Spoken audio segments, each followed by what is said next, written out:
What's up, guys? Troy from Tad Catters. We're back again. We're out on the river fishing right now.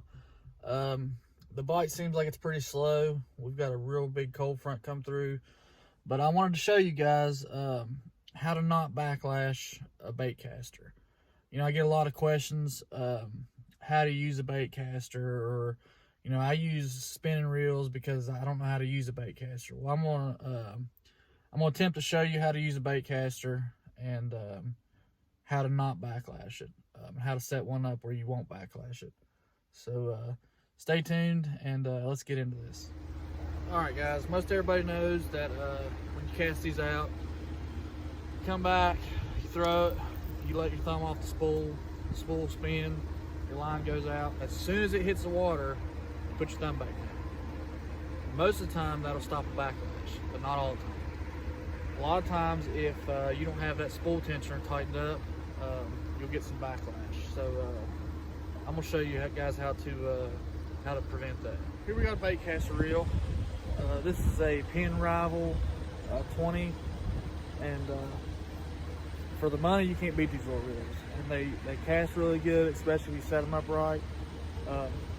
But what I was talking about was right here. I don't know if you guys can see that or not. That's a spool tension, and if you loosen it or tighten it, that puts tension like a brake on your spool. See if you guys can see this. I got a 5-ounce sinker on there. I drop her down, I just let it go. I've got it tightened up where as soon as that sinker hits the ground, that brake will catch that spool and it won't let it backlash. But I'll show you, if you loosen this up, now I'll drop it again. Yeah, see, that's backlashed. So give me a minute to pick this out and I'll show you how to stop it. When you flip the cast button over and you let it go, as soon as your sinker hits the ground, you guys saw when I didn't put my thumb down, this thing backlashed. Some people call it rat's nest, bird's nest, whatever. I call it backlash. But anyways,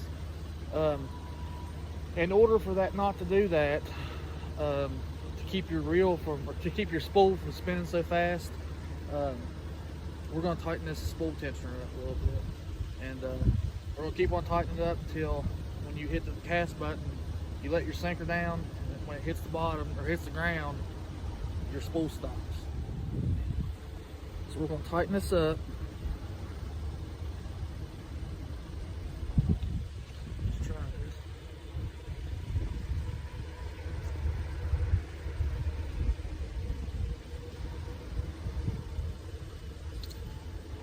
All right, see? Did not backlash. So, and then what you want to do is you just have to loosen that up just a hair to get good casting distance. Especially if you're using big weights, you're going to want to tighten that up a little more or a little less if you use lighter weights. But that's how you keep one from backlashing. And let me show you guys real quick how to pick a backlash out. It's not as hard as everybody thinks it is, but I mean it can be, I guess. But here, hold on, I'll show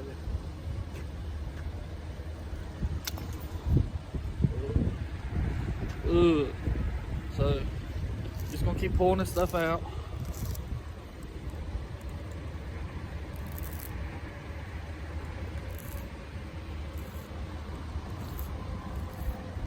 A lot of times these things will over rotate and you'll get tangled up and caught. Usually you'll just have to take your fingers in there and pick these little, like this. You just have to pick those out and just keep pulling that line out until it gets back to normal, about like, well, not quite. Once it gets back to normal about like that, then just flip her over, reel it all back up good and tight.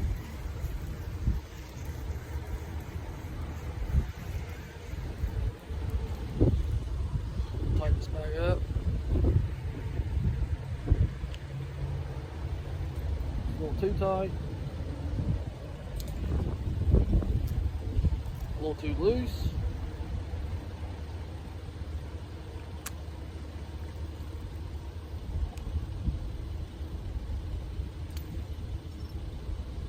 That's where we want it at.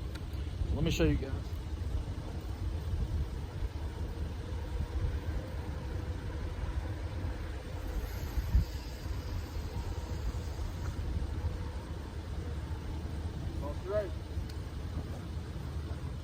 All right, guys. Hope that helped. Hope everybody can learn something off of that video.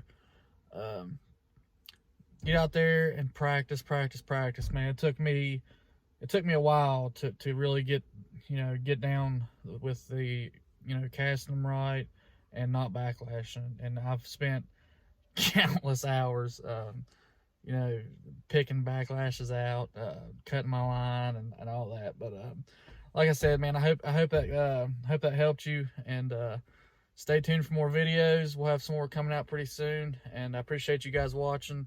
Click that big thumbs up button and share and subscribe. Thanks, guys.